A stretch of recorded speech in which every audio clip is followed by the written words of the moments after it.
Achievers Paradise CMC PU College, number 1 PU College in Chitradurga. For admissions, contact 9008080 and 9606380135. Good morning, children. In the last video, we discussed about the types of pollination, and today we are going to discuss about the pollinating agents. What is meant by pollinating agents? The agents which are going to pollinate, are they responsible for pollination?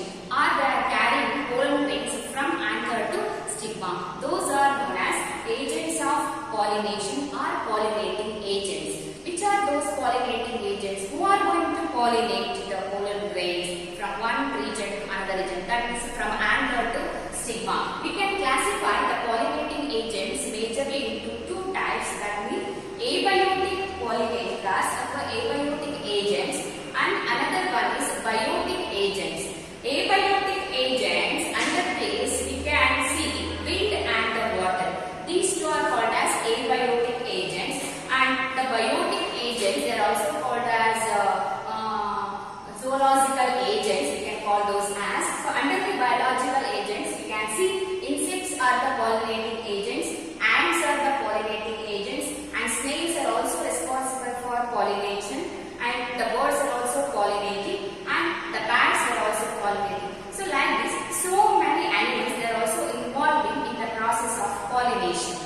See, wind, it is an abiotic factor which is responsible for pollination, and the plants are the flowers which are pollinated by wind are called as anemophilous flowers.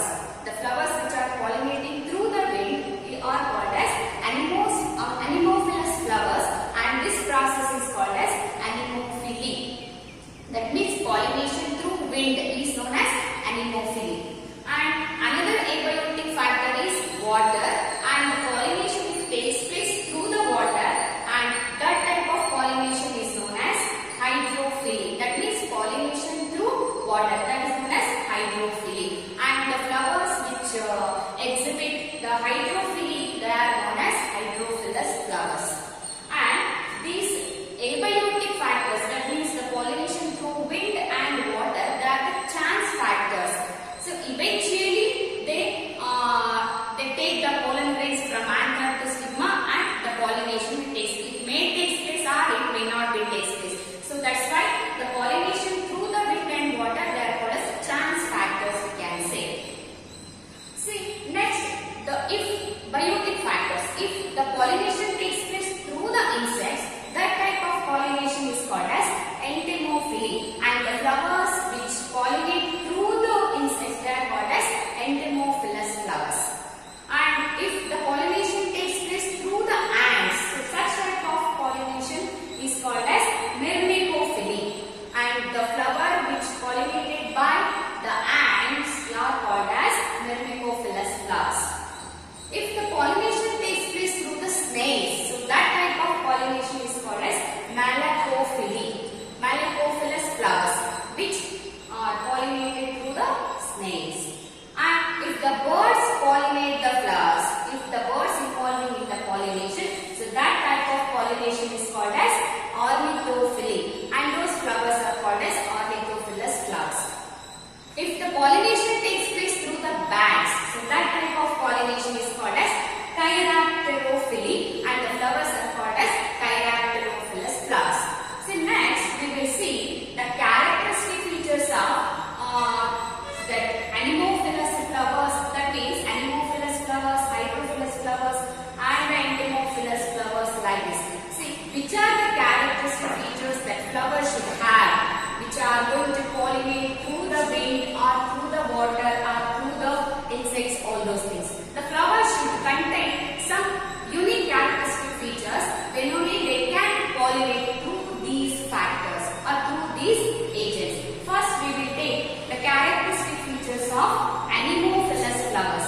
Anemophilous flowers means the pollination takes place through the wind. So such type of flowers are called as anemophilous flowers. That process is called as anemophily. See example, commonly the grasses, they can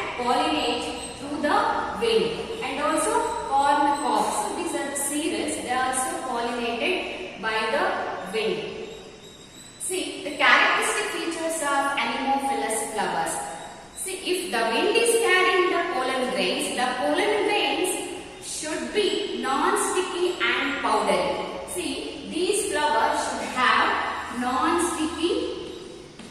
These flowers should have non-sticky and powdery pollen grains. Pollen grains should be non-sticky and powdery. They should produce enormous number of pollen grains because the pollination is the chance factor. So that's why they should produce enormous number of pollen grains. And the stamens, well exposed stamens should they produce. These flowers should produce well exposed stamens, and those well exposed stamens, they should produce well exposed stamens. And also these flowers must have feathery stigma. These flowers should have feathery stigma. See, these are the conditions or these are the characteristic features that the anemophilous flower must have or should have. So then only they can pollinate through the wind. Why the pollen grains should be non-sticky and powdery? Because they can easily transported by the wind. See, if the pollen grains are non-sticky and powdery, they can easily transported through the wind. And the well exposed stamens they should produce because so they can easily carry by the blowing wind or carry through the blowing winds. And feathery stigma. So stigma should be feathery. Those flowers should have feathery stigma because they can easily trap the wind-borne pollen grains. So these are the characteristic features. And one more characteristic feature that anemophila should have is, see, all the anemophilous flowers ovary should have only one ovule. See, these flowers, these flowers are merged together and they form the inflorescence. The flowers of anemophilous flowers, they are producing small flowers and they are merged together and they forms the inflorescence. So that type of inflorescence we can see in case of anemophilous flowers. And example is cornica. The tassels of this cornica, we can see those are stigma and style. See, these flowers they can easily pollinate through the winds. So this is about the characteristic features of anemophilous flowers. Next, we shall see about the characteristic features of hydrophilous flowers. That means the flowers pollinated through the water. Those are called as hydrophilous flowers. See, generally, the flowers which are pollinating through the water, they are very less in their number. About 30 genera. About 30 genera of the flowers, they are showing that hydrophily. The aquatic plants, lower plants like algae, bryophytes and the pteridophytes, they are pollinating through the water. And for example, the water lily and water hyacinth, and in case of water hyacinth, these two are the aquatic plants. Even though they are aquatic plants, they are pollinating through the wind or the insects because these plants are producing their flowers above the water level. So the flowers emerge above the water level, then the pollination takes place through the wind or through the insects. See, the hydrophilous flowers example Valistheria, Hydrilla and Zostera is also called as sea grasses. See, these are the hydrophilous flowers. How the pollination takes place through the Valistheria, in Valistheria through water, and also how the pollination takes place in Zostera through water we can see. See, in Valistheria, see this plant producing flower above the water level. The flower should come on the surface of the water. See, this is the water level. The flower should come on the surface of the water. And the pollen grains are the male gametes. They are also released on the surface of the water. If the pollen grains they carry through the water currents, eventually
wetting. So these are the characteristic features we can see in case of hydrophilous flowers. Next we will take the characteristic features of entomophilic flowers. Entomophilous flowers means the flowers which are pollinating through the insects. So such flowers are called as entomophilous flowers and the process is known as entomophily. Which are the insects that are going to pollinate? See, bees, butterflies, beetles and bats, etc. So these are the insects that are participating or they are pollinating the pollen grains from anther to stigma. See, bees, about 70 or 80% of pollination in nature takes place through the bees only. Okay, and then what are the characteristic features that entomophilous flowers should have? See, insects, they are attracted by the flowers. See, for the attraction, the entomophilous flowers should produce large, colorful, attractive flowers. See, these flowers are these plants, and entomophilous plants should produce large, colorful and attractive flowers. So that is the first characteristic feature, large, colorful and attractive flowers they should produce. Attractive flowers they should produce. And then second is they should produce nectar and fragrance. They should produce nectar and fragrance. They should produce nectar and fragrance. So this is the one of the characteristic feature of entomophilic flowers. And see, some of the entomophilous plants, they produce small flowers which merge together and forms inflorescence. So colorful inflorescence are also attracted by the insects and also responsible for the pollination. So like this, these are some of the characteristic features of entomophilic flowers, and these are pollinated by the bees. And some of the entomophilous flowers, they are producing foul smell. They are not colorful. Such type of flowers are also attracted by wasps and the beetles. So like this, entomophilous flowers, they contain these characteristic features and they are pollinating through the insects. In entomophilous flowers, pollen and nectars are called as rewards for animals to achieve pollination. Pollen and nectars are the pollen and nectar. So these two are the rewards for the animals to achieve pollination or to bring about the pollination. See, the flowers, they are giving pollen and nectar for the animals. The animals or the insects, they are taking the pollen and nectar. In turn, they are pollinating the flower. So such type of relationship is found in the environment. The plants are also taking benefit from the animals, and the animals in turn are also taking benefit from the plants. So this type of relationship also we can see in the nature. And one of the examples of the flower, that is Amorphophallus. Amorphophallus. So this is one of the large flower. It's about 6 feet in its height. Amorphophallus. This is one of the large flower. It has 6 feet in its height. It is giving place for the birds and the insects to lay their eggs. And in turn, it is pollinated by those insects or the birds. And this type of relationship is also found in case of the flower yucca and the moth. The same relationship is found in between the flower yucca and one of the moth. See, moth is laying its egg inside the locule of the yucca flower, and see, in turn it is pollinating the flower.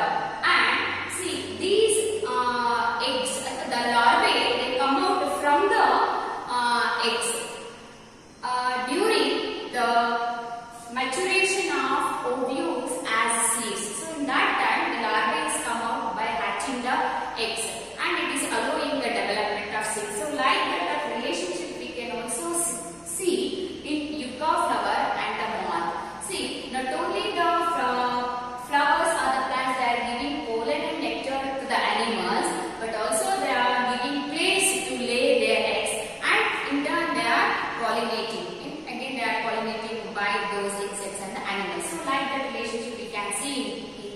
environment. So this is about the characteristic features of the anemophilous flower, hydrophilous flower and the entomophilic flowers. So next we shall move on to the another concept, new concept, that is outbreeding devices. What is meant by outbreeding devices? See, some of the flowers, they are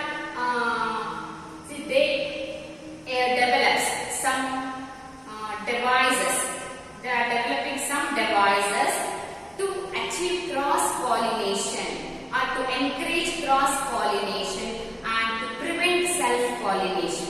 They are developing some, they undergo modification and they develop some devices to encourage cross-pollination and to prevent the self-pollination. So that type of devices are known as outbreeding devices.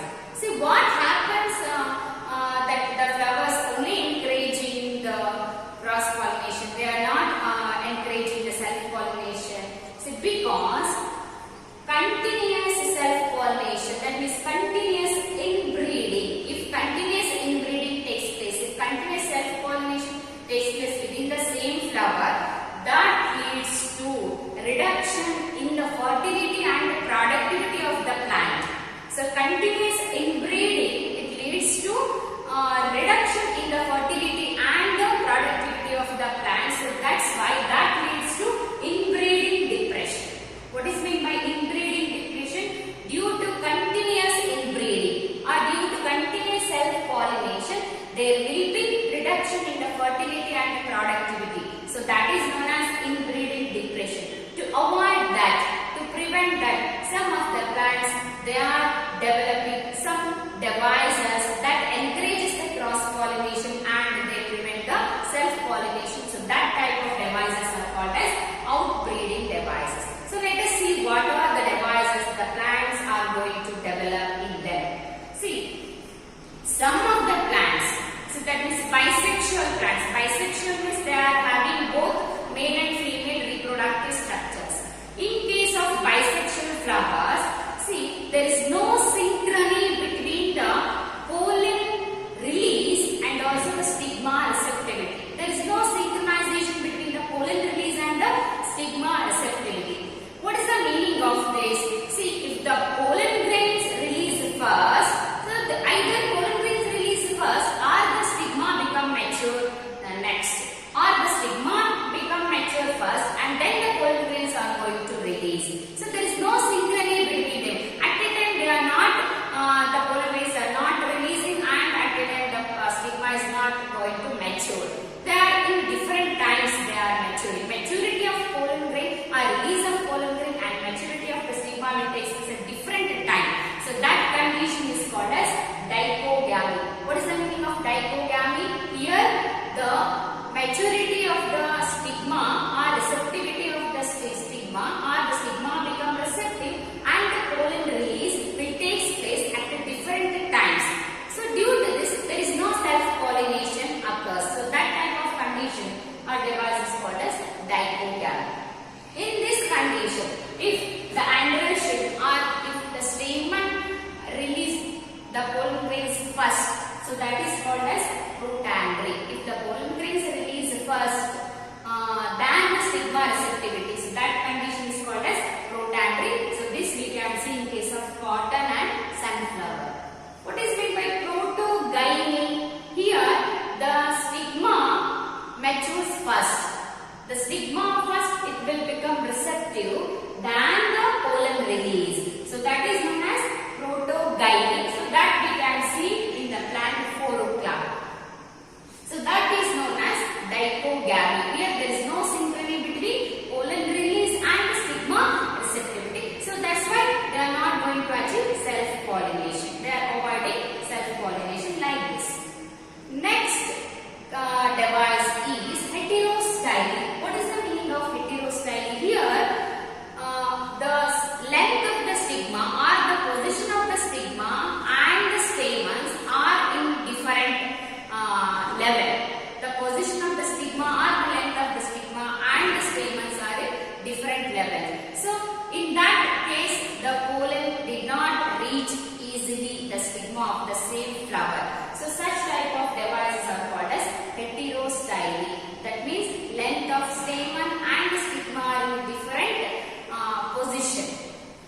that is called as heterostyle. That we can see in case of primrose and oxalis. And next device is self-incompatibility. Self-incompatibility. That means stigma is discouraging or it's avoiding the germination of pollen grains of the same flower. So that is known as incompatibility. Self-incompatibility. It is rejecting. Stigma is rejecting the pollen of the same flower. So it is a genetic mechanism to avoid self-pollination. So it is inbuilt genetic mechanism to avoid self-pollination. So that is known as self-incompatibility. Next is unisexuality. See, the flowers of some plants, they are producing unisexual flowers. If it is bisexual, the self-pollination can easily take place. So to avoid that, some of the plants, they are producing unisexual flowers. In case of castor and maize, so these two plants are known as monoecious plants. Monoecious plants means the plants which are having both male flower and the female flower in the same plant. Same plant having both male and female flower. They are not bisexual flowers, unisexual flowers, but they are found in the same plant. Male flower and the female flower, they are found in the same plant. So that plants are called as monoecious plants. See, these flowers can avoid autogamy but not gytenogamy. These plants can prevent autogamy, they can prevent, but they do not prevent, they can't prevent the gytenogamy. So next, the papaya plant. See, papaya plant is a unisexual plant flower. It is producing unisexual flower and it can avoid both autogamy and the gytenogamy. That means it is a dioecious plant. Male and female flowers are producing different plants. So that's why it is avoiding the both autogamy and the gytenogamy. So it pollinates, the cross pollination takes place in these plants. Next device is the herpogamy. What is the meaning of herpogamy? See, there is a physical barrier in these type of plants, in these type of flowers. There is a physical barrier between the anther and the stigma. They are going to prevent the self-pollination. So a physical barrier is there in between pollen and the stigma. They are going to prevent the self-pollination. So example, Calotropis. This plant having the device that is herpogamy. So these type of developments are the modifications we can see in plants to avoid self-pollination and to encourage the cross-pollination. Now we are studying about the pollen-pistil interaction. See, the sexual reproduction involves 3 events. First one is pre-fertilization event, and then fertilization event and the post-fertilization event. We have completed the pre-fertilization event. That means pre-fertilization event involves gametogenesis and the gamete transfer. We have already studied the gametogenesis and how the male gamete and female gametes are going to form in the flowering plants, and also we studied about the transfer of gametes from one region to other. That means from anther to stigma also we have studied. That means we have completed the first event, that is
going to land on the stigma. There is no guarantee. See, if during pollination, same species of pollen grains are landing or the some other or different species of pollen grains has to be land on the stigma. There is no guarantee. See, the pistil or the stigma, the pistil, it has the ability, it has the capacity to recognize the pollen of the same species or it is from the different species. If the pollen are wrong type or they may be from the different species or they may be from the same flower or the same plant, the pistil is going to reject that pollen. It's not going to germinate on the stigma. So that type of interaction we will see. See, if it is wrong type, if the pollen is wrong type, the pistil is going to reject that one. If the pollen is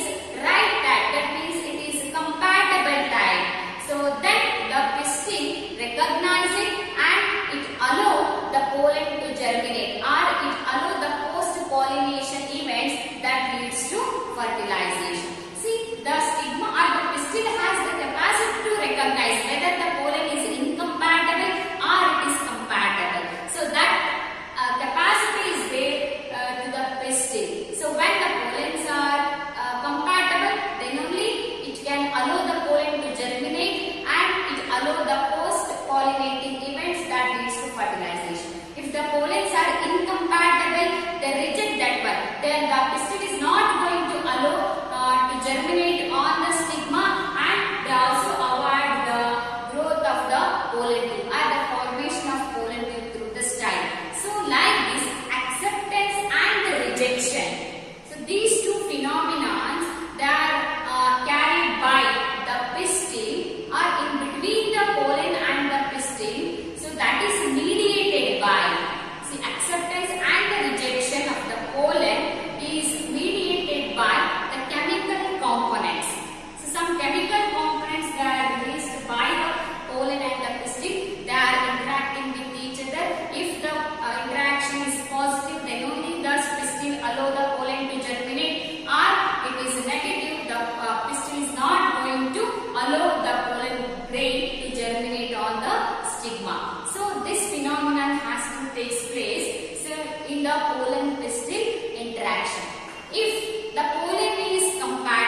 pollen tube, and the pollen tube ultimately it reaches the ovule.